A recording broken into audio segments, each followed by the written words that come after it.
নিজের শরীরে প্লাস্টিক দিয়ে বেঁধে পাচারের উদ্দেশ্যে নিয়ে যাচ্ছিল গাঁজা। শিলিগুড়ি থেকে কলকাতাগামী বাসে অভিযান চালিয়ে গাঁজা সহ পাচারকারীকে গ্রেফতার করল বিধাননগর তদন্ত কেন্দ্রের police.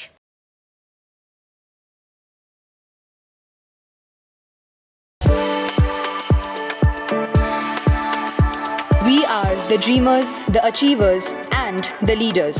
Come, join us today. জানা গিয়েছে, গোপন সূত্রের খবরের ভিত্তিতে বিধাননগর বাস স্ট্যান্ড সংলগ্ন 31 নম্বর জাতীয় সড়কে একটি বাসে অভিযান চালায় পুলিশ। সেখানে এক ব্যক্তিকে তল্লাশি চালানো হয়। ওই ব্যক্তির শরীরে প্লাস্টিক দিয়ে বাঁধা ছিল গাঁজা। 6 কিলো গাঁজা উদ্ধার করে পুলিশ। গ্রেফতার করা হয় চিরঞ্জিত করকে। ধৃত কোচবিহারের বাসিন্দা।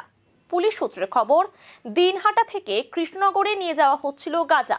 ধৃত ব্যক্তিকে আজ শিলিগুড়ি মহকুমা আদালতে পাঠানো হয়েছে। গোটা ঘটনার তদন্তে পুলিশ। আসলাম ঘোষপুকুর টোল পার করে চেকিং হলো, কিছু পেলো না। সব খুললাম, ডিগি সব খুলে চেকিং হলো না। অফিসারও উঠলো, উঠে বলছে পাম্পে দাঁড় করাও, আরেকবার চেকিং। তারপরে এখানে চেকিং করার পরে ধরা পড়লো।